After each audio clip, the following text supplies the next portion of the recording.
What we are going to cover in this: important topics, important questions, PYQs, anything, case studies के जो भी practical questions आते हैं आपके पेपर में, everything is covered. So it's kind of a one shot video that will serve the purpose that you are here for, right? Topic that we have is of limited liability partnership. देखो, this is unit number 5 of your business laws. एक चीज़ ध्यान रखना, amendment were there in LLP act 2021 के अंदर।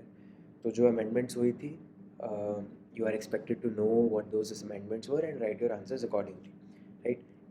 Let's start. First question is features of the LLPs. देखो, LLP का मतलब कोई भी पार्टनरशिप जो एलएलपी एक्ट के अंडर बनी है उसको एलएलपी बोलते हैं, यानी कि you have to get registered under the LLP act 2008, right? It's a body corporate, यानी अगेन जैसे कंपनी होती है separate legal entity in the eyes of law, मतलब एक अलग एंटिटी मानी जाएगी उस पर्टिकुलर पार्टनरशिप को। And a legal entity which is separate from its partners having perpetual succession, यानी perpetual succession existence is not influenced by the change in partners. मान लो 3 लोग हैं जिन्होंने पार्टनरशिप बनाई और एलएलपी एक्ट 2008 के अंडर अपने आप को रजिस्टर करा दिया। मान लो इस पार्टनर की जगह कोई और बंदा आ जाता है, तो फिर क्या वो पार्टनरशिप चेंज हो जाएगी? नहीं, अभी भी वो चलती रहेगी, है ना? पार्टनरशिप ऐसा नहीं है कि डिसॉल्व हो जाएगी और फिर नहीं बनेगी, नहीं, it has its own existence. वो एग्जिस्टेंस में अब कौन है पार्टनर्स, वो अलग चीज़ है, right? So what we are saying is उसकी entity is separate from its partners, जैसे कंपनी की existence is separate from its share holders, owners वगैरह, right?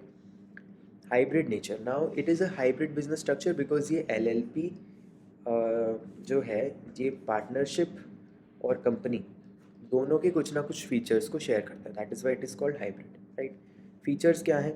Now this is updated as per the act, so just know that body corporate separate legal entity, this I have told you, मतलब कि अगर एक creditors हैं LLP के, आपने basically किसी से लोन ले रखा है, तो वो आप पार्टनर्स से पर्सनली रिकवर नहीं कर सकते, दे will B recovering it from the partnership itself, right? जैसे कंपनी के जो ओनर्स हैं, अगर कंपनी बैंकरप्ट हो जाए तो क्या वो उन ओनर से, बोर्ड ऑफ डायरेक्टर से पैसे ले सकती है? नहीं ले सकती, because companies existence is different from the existence of its owners.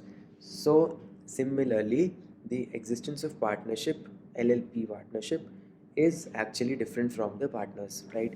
So LLP is liable to the full extent of its assets, but the creditors of LLP are the creditors of entity alone, not the partners personally, right? Perpetual succession, it will continue to exist regardless of change in partners, like death, insolvency, retirement. अगर आपने 12th class में accounts पढ़ी होगी तो उसमें था ना ये डेथ, इंसॉल्वेंसी और रिटायरमेंट ऑफ पार्टनर्स, तो तीनों के केस में ऐसा नहीं है कि एलएलपी जो है वो it will cease to exist, that will not happen. Limited liability, मतलब ही लिमिटेड लाइबिलिटी पार्टनरशिप का यही है, बिकॉज नॉर्मल पार्टनरशिप में पार्टनर्स से रिकवर कर सकते हैं क्रेडिटर्स अपना पैसा, but not in the case of LLP.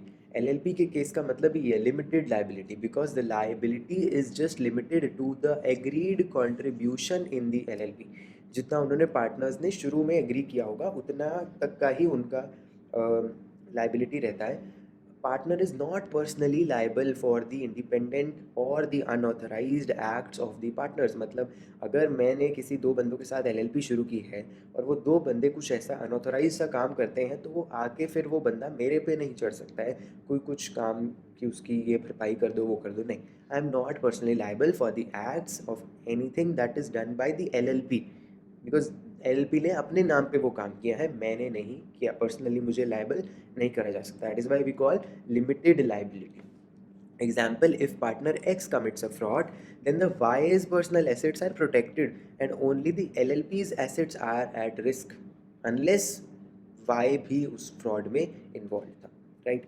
Then we have designated partners and residency। अब इसको देखो, हर partnership LLP में दो designated partners होने ही चाहिए। अब ये दो designated partners individuals ही हो सकते हैं, कंपनीज या कोई और फर्म्स नहीं हो सकती हैं, right? At least one has to be a resident in India. This is a rule. Amendment जो हुआ था वो इस चीज़ का हुआ था, रेजिडेंट का मतलब क्या होता है, any person who has stayed in India for a period not less than 120 days during the financial year. पहले ये 182 डेज होता था रेजिडेंट का definition, now it is 120 days. So LLP का दो डेजिग्नेटेड पार्टनर्स, एक उनमें से रेजिडेंट होना चाहिए, और रेजिडेंट का मीनिंग मैंने बता दिया। Small LLP, this is also an amendment which was there in 2021।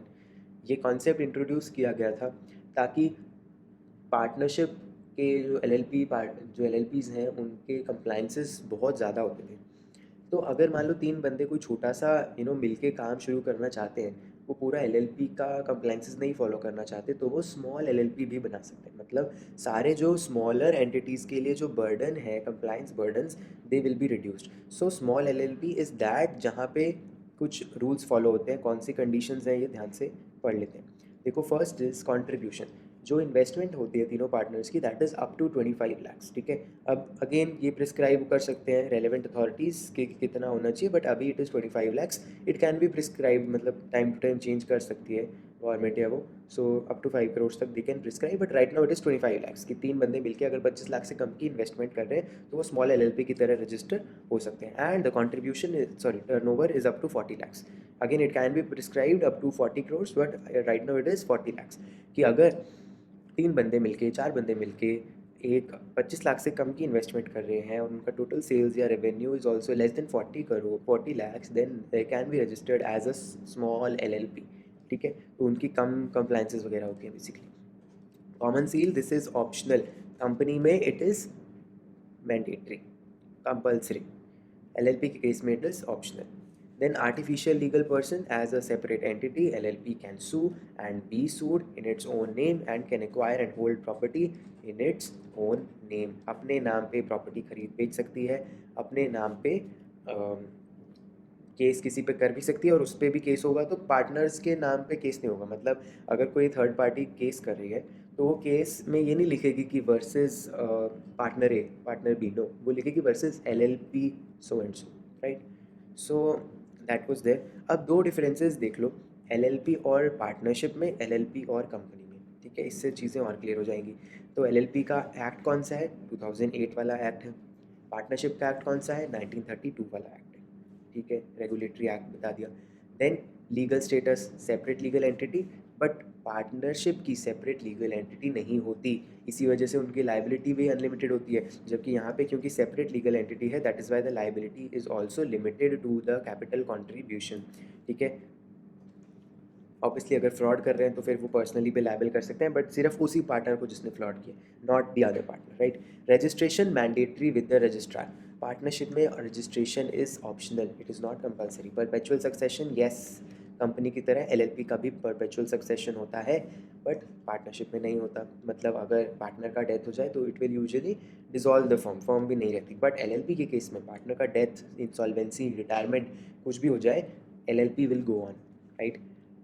Agency, partner is an agent of LLP only. मतलब अगर पार्टनर कोई फ्रॉड कर रहा है तो उस पर अगर केस हो रहा है तो वो एलएलपी के नाम पे होगा, राइट। सो पर्सनली पार्टनर्स पे, बाकी पार्टनर्स पे नहीं होगा।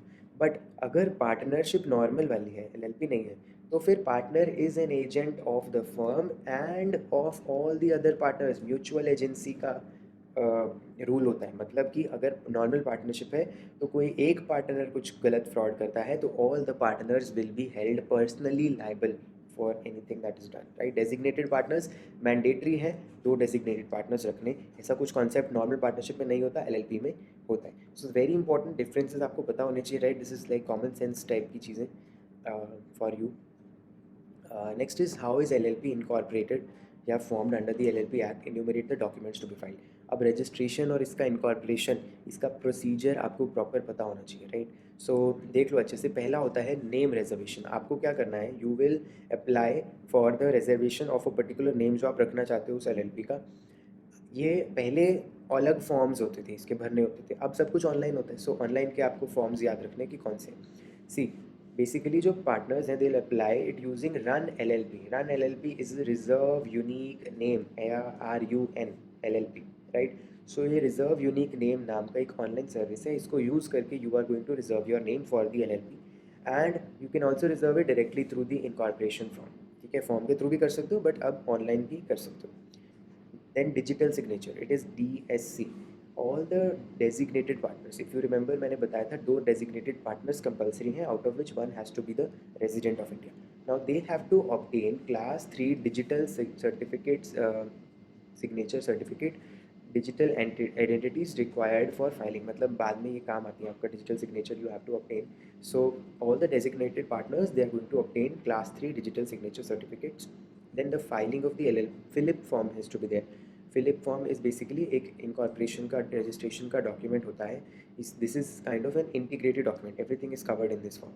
So it is form for incorporation of limited liability partnership, FILLIP, right? With the registrar of the company. This is usually a unified form. मतलब इसमें सब कुछ होता है. नेम रिजर्वेशन जैसे मैंने बोला इसको आपको यहाँ पे कि इनकॉर्पोरेशन फॉर्म के थ्रू भी आप कर ही सकते हो. सो वो भी है. Allotment of DPIN and incorporation, सब कुछ तीनों एक ही साथ में, राइट. अब इसके साथ क्या क्या डॉक्यूमेंट्स देने हैं when you are filling the FiLLiP वाला फॉर्म, उसके थ्रू अगर आप कर रहे हो you have to file certain documents. वो डॉक्यूमेंट्स क्या है, एक तो डेजिग्नेटेड पार्टनर्स का कंसेंट जितने भी हैं और सबका कंसेंट होना चाहिए. Proof of the registered office address. Subscriber sheet, यानी कि जो भी पार्टनर्स हैं उनका एक फॉर्मल कंसेंट होना चाहिए कि येस हम एग्री कर रहे हैं कि हम या इस LLP के पार्टनर्स बनने वाले हैं. स्टेटमेंट ऑफ अकाउंट या सॉल्वेंसी. पार्टनर्स ये भी भरते हैं कि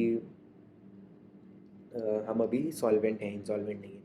एंड दिस इज़ मैंडेटरी अगर कंपनी LLP में कन्वर्ट हो रही होती है तो बहुत इंपॉर्टेंट होता है. बिकॉज अदरवाइज़ क्या होगा, अगर कंपनी इंसॉल्वेंट होगी तो LLP बन के कुछ लीवे रखना चाह सकती है. So people will not want that. So that is why this is mandatory that you have a statement of solvency with you. Next we have the certificate of incorporation. अगर आपने ये फिलिप का form भर दिया है then आपने incorporation form भी भर दिया है बेसिकली. सो इनकॉर्पोरेशन फॉर्म भरने के बाद there will be certificate of incorporation जो आपको दिया जाएगा, प्रोवाइडेड आपने सारी रिक्वायरमेंट्स मीट करी हैं तो रजिस्ट्रार ही आपको ये दे देगा certificate of incorporation along with LLPIN. This is LLP identification number है ना, आपका एक यूनिक ID होगी LLP की.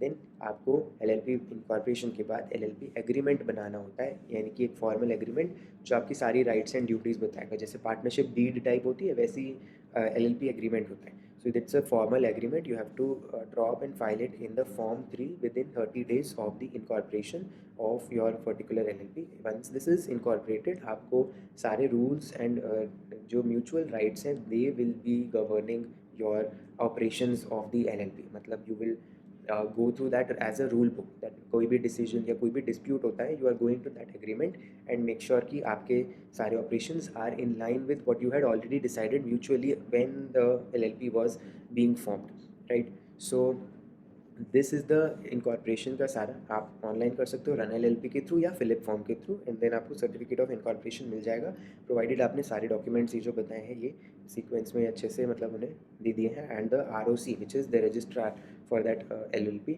वो सेटिस्फाइड हो जाएगा उस आपके डॉक्यूमेंट्स के through. Now next that we have is the concept of designated partners. So what is this designated partner. मैंने बताया वो इंडिविजुअल्स जो LLP के लिए रिस्पॉन्सिबल रहेंगे अगर कोई लीगल ट्रबल में आ रहे हैं. बिकॉज कोई ऐसा होना चाहिए ना who is going to be like liable. Legally किसको आप पकड़ोगे अगर कुछ ऐसी गलती वलती हो जाती है किसी से या कुछ. So these are those individuals designated partners है ना. ये भाग नहीं सकते और कोई भाग जाए कोई बात नहीं बट ये वाले designated partners have to be there, right. तभी मैंडेटरी किया गया है कि 2 डेजिग्नेटेड पार्टनर्स होने ही होने चाहिए. So these are the designated partners who are individually responsible for these legal compliances and operations. मतलब every LLP will have 2 designated partners and one has to be the resident of India and they has to stay 120 days during the financial year. If the partners are body corporate, मतलब let's say companies type की हैं, then they will nominate certain individuals who will be designated partners on their behalf. ठीक है, मतलब आपको पता होना चाहिए पार्टनरशिप के अंदर ज़रूरी नहीं है इंडिविजुअल्स ही पार्टनर्स हो. बॉडी कॉर्पोरेट्स भी कई बार कंपनीज भी पार्टनर्स हो जाती हैं है ना. 2 कंपनीज के बीच में भी पार्टनरशिप हो सकती है. I hope you are aware of this. So if in case companies type हैं पार्टनर्स के तो वो कोई डेफिनेट इंडिविजुअल्स को नॉमिनेट करेंगे. बिकॉज पार्टनरशिप में 2 कंपनीज की पार्टनरशिप हो सकती है बट डेजिग्नेटेड पार्टनर्स में इंडिविजुअल्स ही होने चाहिए वो. क्योंकि कोई इंडिविजुअल होना चाहिए ना जिसको आप लीगली, अगेन मैंने बोला कि कोई लीगल कंप्लाइंस के टाइम आपको किसी की गर्दन पकड़नी है तो कोई बंदा ही मिलना चाहिए आपको। सो इंडिविजुअल्स ही हो सकते हैं। सो अब रिक्वायरमेंट क्या है basically, they have to obtain a DPIN। DPIN is designated partner identification number. ये डेजिग्नेटेड पार्टनर्स को मिलेगा वेंस दे विल से कि हाँ हम डेजिग्नेटेड पार्टनर्स बनने हैं, कंसेंट देंगे अपना रजिस्ट्रार को कि हम बनना चाहते हैं। Now they will have certain duties obviously. मैंने पहले बोला लीगल कंप्लायंस तो होगा ही, है ना, यानी कि कोई भी एक्ट पार्टनरशिप अगर LLP कर रही है तो उसका रिस्पॉन्सिबल LLP का लिए रिस्पॉन्सिबल अब डेजिग्नेटेड पार्टनर्स हैं, ठीक है। मतलब सारे रिटर्न वगैरह फाइल करना और सब कुछ लीगल कंप्लायंसेस देखना उनका काम है। पेनल्टीज़, कोई भी पेनल्टीज़ LLP पे लगती है तो उनका सिरदर्द है डेजिग्नेटेड पार्टनर्स का। Then we have decriminalization notice and amendment. बहुत सारे नॉन कंप्लायंसेस अगर होते हैं, है ना, डेजिग्नेटेड पार्टनर्स, वो पहले क्रिमिनलाइज्ड थे कि you know it is an offence, but अब वो डीक्रिमिनलाइज कर दिया, मतलब अब वो पनिशेबल नहीं है, मतलब इम्प्रिजनमेंट या कोर्ट वगैरह नहीं होगा। इट इज़ जस्ट नॉर्मल कोई मॉनेटरी पेनल्टीज़ लग जाती हैं उन पर, फाइन्स टाइप के, राइट। पहले प्रोसीडिंग्स कोर्ट में होती थी, राइट। सो ठीक है, नेक्स्ट देखते हैं। Nature and extent of liability. Basically LLP की लाइबिलिटी का स्टेटस बताना है। देखो एक तो मैंने आपको बता दिया कि all this is arising limited liability, है ना, तो लाइबिलिटी का स्टेटस क्या है, लिमिटेड। बट ये क्यों है, reason is separate legal entity, कि बिकॉज LLP के केस में LLP और उनके पार्टनर्स की identity is separate, that is why the liability will extend only to the, पूरा उनका assets are extended only to the LLP, not the personal assets of partners. So LLP is liable for the wrongful acts of the partner if that partner was acting in the course of business। मतलब एक partner ने गलती की है तो वो partner और वो LLP, they will be held liable, not the other partners, right? So liability is general rule तो यही है कि limited liability है, मतलब they are not personally liable for the obligations only because वो पार्टनर है इसलिए उनको कोई पकड़ेगा नहीं। their liability is limited to their agreed contribution, मतलब अगेन कंपनी के जैसे, है ना, जितना एग्री कर रखा है शुरू में उतना ही उनका रहेगा। नो एजेंसी, एक पार्टनर कुछ फ्रॉड कर रहा है, it is not you know going to affect कि बाकियों को भी गर्दन पकड़ी जाएगी, ऐसा नहीं होगा। Partner is agent of LLP but not of other partners. मतलब अगर मैं पार्टनर हूँ LLP का, then I am acting as an agent for the LLP, not for the other partners. So if I do something wrong I am going to be held personally liable, not the entire LLP, right? So this means that one partner is generally not liable for the misconduct of another partner। मतलब if partner A's personal asset, वो they are not at risk if partner B signs any bad contract without the A's knowledge। मतलब if A is not involved उसको नहीं पकड़ा जाएगा। Unlimited liability ये एक exception है। देखो कोई फ्रॉड अगर फ्रॉडुलेंट एक्टिविटी में इन्वॉल्व होते हैं LLP with the intention to defraud the creditors, मतलब creditors, some people who have given the money to the LLP, in case they are doing something wrong, now that action is something serious, कोई serious चीज़ है ना, you are not giving money to your creditors, so then the liability of LLP and all the partners involved in the fraud, they will be unlimited। जैसे मैंने बोला अगर कोई fraud कर रहा है तो again यहाँ पे भी those partners who are involved, मतलब who had the knowledge of the fraud that was going on, उनकी liability will be unlimited, otherwise partner will not be held personally liable. Update यहाँ क्या हुआ था कि अमेंडमेंट में the maximum imprisonment for fraud it was increase to 5 years, previously it was 2 years। Next question that we have is regarding whistle blowing. Now see, in case we have an LLP which has 3 partners, now these partners are doing something normal business carry कर रहे हैं, there is some investigation going on, some fraud या कुछ ऐसा हुआ होगा जिसकी वजह से इन्वेस्टिगेशन की नीड महसूस हुई एंड वो इन्वेस्टिगेशन हो रही है। अब मे बी एक बंदा जो उस कुछ फ्रॉड में या किसी चीज़ में इन्वॉल्व था या मे बी नहीं भी था इन्वॉल्व, बट हो सकता है उसके पास कोई ऐसी इन्फॉर्मेशन है जो उस इन्वेस्टिगेशन में हेल्प कर देगी, तो फिर ये बंदा can go to the authorities, court या ट्राइब्यूनल वगैरह, NCLT जो भी है, and give that useful information, and अगर उस पर भी कोई चार्जेबल या कोई पेनल्टी वगैरह है, it will be waived of. मतलब आप हमें इन्फॉर्मेशन दे दो कि यूज़फुल इन्फॉर्मेशन, तो हम आपके अगेंस्ट भी अगर बाई चांस अगर आप पकड़े जाते हैं तो एनीवेज आप पे पेनल्टी होती, तो आप पहले ही आके हमें इन्फॉर्मेशन दे दो, आपकी पेनल्टी हम वेव ऑफ कर देंगे। This is a whistle blowing practice. Whistle blow समझ रहे हो ना, सीटी बजाने का लॉजिक ये है कि आप again it's a silent thing, anonymous रहता है, right. but it is a sort of thing that is helping the required people do their investigation and in a better manner. So whistleblower is basically LLP Act provides safeguard for the partners who expose the misconduct in an LLP. Partner or employee who provides useful information during an investigation into the affairs of LLP. Court or tribunal यानी NCLT has the power to reduce or waive any penalty which is leviable or chargeable against a partner or employee if they provide useful information or assist the investigator during investigation. No partner or employee can be discharged, demoted, suspended, threatened, harassed or discriminated against for providing information. मतलब obviously इसका logic ही ये है कि आप इसलिए बता दो and we are like rest assured, आप हमें बता दो, आपको कोई बाद में वो नहीं कर पाएगा बिकॉज एनोनिमस रखेंगे, कोई भी आपको बाद में ऐसे नहीं हो सकता कि सस्पेंड कर दे या डिमोट कर दे या आपको कोई थ्रेटन कर ले. We will make sure that nobody does it. आप हमें safe, basically they want to make sure it's a safe space for you to tell us the information, right.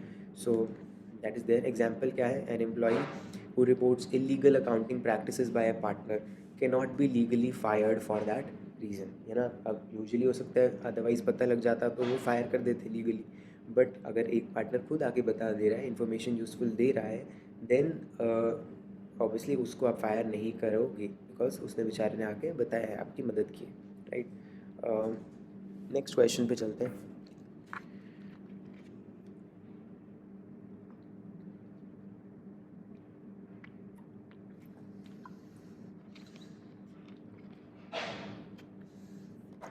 Rules regarding change of name. देखो, दो cases में change of name होता है. One is voluntarily, अपनी मर्ज़ी से. One is compulsorily. Voluntary कब होगा? Voluntary is done, normal form 5 होता है, वो आपको भरना होता है चेंज ऑफ नेम का. Very simple procedure, name change हो जाता है. Basically you have to lay down the procedure. Agreement में भी लिखा होगा आपने क्या प्रोसीजर है, बिकॉज कोई भी चीज़ हो उसका आपने rule most probably LLP agreement में लिख ही रखा होता है. या with the consent of all the partners. मान लो अगर एग्रीमेंट में नहीं भी लिखा है तो अगर सारे पार्टनर्स कंसेंट दे रहे हैं तो ठीक है, आपको बस फॉर्म 5 नाम का एक फॉर्म होता है वो भरना है रजिस्ट्रार पे, एंड चेंज ऑफ नेम आपका हो जाएगा अगर रजिस्ट्रार सेटिस्फाइड हो जाएगा. दूसरी चीज़ होती है compulsory name change. This is somehow 2021 में अमेंडमेंट में ये चेंज हुआ था. व्हाट इज़ हैपनिंग इज़, कई बार सेंट्रल गवर्नमेंट को लगता है कि LLP का नेम किसी और चीज़ से, कंपनी से, किसी और ट्रेडमार्क से या किसी और रजिस्टर्ड चीज़ से मिलता जुलता है. So in case the central government finds too much of resemblance या आइडेंटिकल होना उसका नेम का, then central government can direct कि भाई LLP सुनो, अपना नाम चेंज कर लो. 3 मंथ का टाइम देगी सेंट्रल गवर्नमेंट एंड आपको ये चेंज करना ही पड़ेगा. अगर आप नहीं करोगे इन दैट 3 मंथ का period, central government has the power कि वो खुद से अपना आपको कोई भी नया नाम अलॉट कर देगी. And then LLP has to compulsorily use that new name only until it decides to voluntarily change it later. Obviously वो फिर करेंगे ही ना कि हाँ 3 महीने बाद खुद नहीं किया तो गवर्नमेंट ने कोई गंदा सा नाम दे दिया तो ऑब्वियसली आप बोलोगे कि हाँ हमारे सब पार्टनर्स का कंसेंट है, फॉर्म 5 में हम वॉलेंट्रीली फिर से चेंज कर रहे हैं, ठीक है. बट ऑब्वियसली आप उस कंप्लायंस वाली चीज़ में क्यों ही जाना चाहोगे. गवर्नमेंट 3 मंथ का नोटिस देती है, उसके विद इन आपको अपना नेम चेंज का कर लेना होता है. अगेन गवर्नमेंट क्यों करेगी? अगर उसे लगेगा कि किसी और चीज़ से आपका बहुत रिजेम्बलेंस हो रहा है, किसी भी और कंपनी से, LLP से या रजिस्टर्ड ट्रेडमार्क किसी भी चीज़ से. नाउ प्रीवियसली ये सिर्फ फ़ाइन होता था, है ना. अब क्या है कि सेंट्रल गवर्नमेंट डायरेक्टली इंटरवीन कर सकती है ना.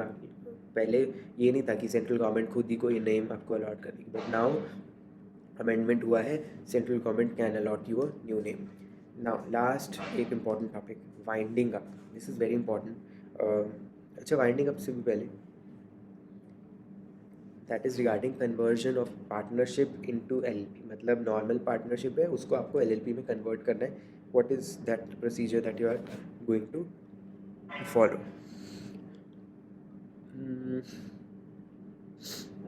Okay. Now, see, the partners of the new LLP, they must be the same persons who were the partners of the existing firms. मतलब obviously in case there is an old partnership, you want to make it a new LLP के अंदर normal partnership को, तो obviously यहाँ पे अगर 3 partners हैं, वही 3 आपके इस नए में भी होंगे, राइट. एंड देन DPIN या DSC, all partners they have to obtain DPIN and digital signature, again जो LLP के मैंने अभी आपको प्रोसीजर में पिछले क्वेश्चन में बताया। नेम का अप्रूवल रन एलएलपी के थ्रू, अगेन ये भी प्रोसीजर मैंने अभी आपको एलएलपी के प्रोसीजर में बताया। फॉर्म 17 फिल करना है। अब this is basically application for the statement of conversion. Conversion के लिए ये अलग फॉर्म होता है। पिछले में आपको याद हो तो फिलिप फॉर्म था। फिलिप तो भरना ही भरना है, बिकॉज आप एक नई एलएलपी बना ही रहे, वो तो फिलिप भरना ही है, बट एक्स्ट्रा जो भरना है that is form 17। This is the main thing that is extra in this. Form 17 आप भर दोगे। Again what you have to submit, consent सबका, एसेट्स और लाइबिलिटीज़ का एक स्टेटमेंट, ठीक है। It has to be certified by a CA, obviously है ना, सीए का अप्रूवल होना ज़रूरी है। Clearance from the tax authorities की कोई ड्यूज़ वगैरह नहीं है, राइट। नाउ अगर रजिस्ट्रार आपके डॉक्यूमेंट से सेटिस्फाई हो जाएगा, वो आपको सर्टिफिकेट ऑफ रजिस्ट्रेशन दे देगा। होगा क्या इसका, सारे एसेट्स टेंजिबल इंटेंजिबल प्रीवियसली जो पार्टनरशिप में थे, now they will be in transfer to the LLP. Any जो ओरिजिनल पार्टनरशिप फर्म का कुछ भी था वो कुछ नहीं रहेगा। Original partnership firm is now dissolve, उसकी एग्जिस्टेंस अब नहीं है। Now LLP must inform the registrar, जिसमें अपने ओरिजिनल फर्म रजिस्टर की थी पार्टनरशिप को, about this conversion in form 14 within 15 days। This is again very important. Originally जिससे आपने पार्टनरशिप रजिस्टर करवाई थी उसको भी आपको इंटीमेशन देना कंपलसरी है, right. Next, winding up and dissolution. मान लो आपको एलएलपी को ख़त्म करना है तो क्या प्रोसीजर फॉलो करेंगे। वाइंडिंग अप यानी process of closing the business, selling the assets, paying the debts, can be either voluntary और कंपलसरी, ठीक है। नेम चेंज की तरह ये वॉलेंट्री में कुछ नहीं करना। 3/4 of the number of partners उनको और एक रेजोल्यूशन पास करना है। 3/4 पार्टनर्स मतलब अगर 4 हैं तो 3 लोगों को अपना कंसेंट दे के रेजोल्यूशन पास करवाना है। एंड एक सॉल्वेंसी का डिक्लेरेशन देना है, क्योंकि अब वाइंडिंग अप हो रही है तो इट इज़ वेरी इंपॉर्टेंट कि पता चले कि आप कहीं इंसॉल्वेंसी की वजह से तो वाइंडिंग अप नहीं कर रहे हो, है ना, ऐसा नहीं होना चाहिए। सो दैट इज़ वाई एक सॉल्वेंसी की डिक्लेरेशन देनी होती है कि हाँ हम सॉल्वेंट हैं और हम मर्ज़ी से डिज़ोल्व कर रहे हैं। और डिज़ोल्व होने का मतलब ऑब्वियसली यही है कि जितने भी लोग हैं जिनको हमने पैसे देने हैं अभी, उनको हम देंगे, पूरा एबिलिटी टू पे डेट है हमारे पास। You have to declare that by obviously designated partners of the LLP, and the approval by the creditors representing 2/3 value of the debts. This is very important. आपको क्रेडिटर्स से approval लेना होता है, मतलब आप खुद से नहीं कर सकते कि हाँ हम मान रहे हैं कि हम सॉल्वेंट हैं। आपको भी डिक्लेरेशन देनी है कि आप सॉल्वेंट हो, बट आपको क्रेडिटर्स की भी अप्रूवल चाहिए कि भैया आप हमें अप्रूवल दे दो, बिकॉज मे बी कुछ मिसलीडिंग चीज़ों के थ्रू कर दें और क्रेडिटर्स बाद में खुश ना हो, ऐसा नहीं चाहेगा लॉ। सो लॉ ने ये रूल डाला है that you have to take the approval by the LLP's creditors.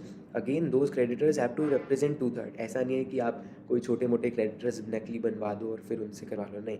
Creditors who represent 2/3 value of the debt, मतलब अगर आपका टोटल डेट 10,000 का है, लेट्स से 30,000 का है, तो 20,000 वैल्यू ऑफ डेट के जितने क्रेडिटर्स हैं एटलीस्ट उनका आपको अप्रूवल चाहिए ही चाहिए।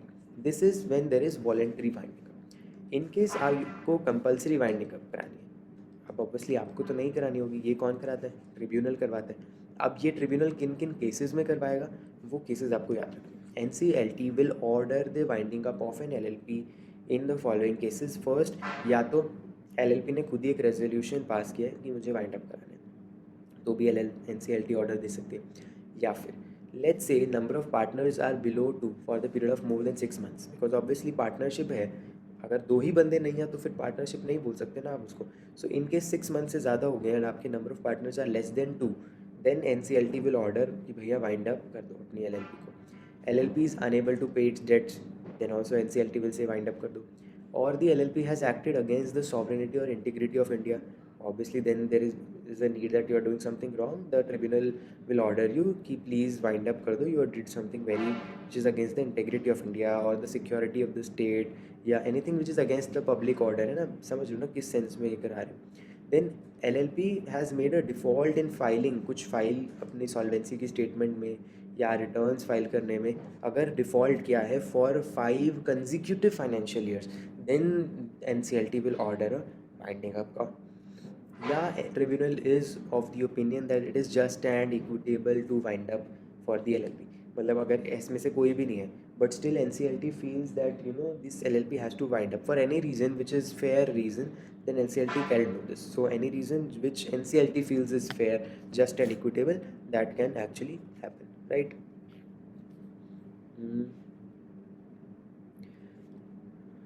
सो this is about the LLP आपका यूनिट।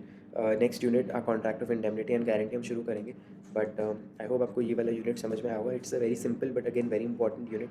यूनिट 5 लास्ट यूनिट है, सो क्वेश्चन ऑब्वियसली आएगा ही इसमें से, राइट। बहुत कम क्वेश्चंस हैं, सो आई होप इसके जो आपके लास्ट 2-3 क्वेश्चंस में वो है ना, अलग अलग चीज़ें जो मैंने बताई हैं कि कितना डेट है, क्या रूल है, कौन सा फॉर्म है, एक्स्ट्रा चीज़ें वगैरह का, you have to make sure that you remember this. तो इसमें थोड़े से फैक्ट्स ज़्यादा हैं लर्न करने वाले, आई होप करोगे आप।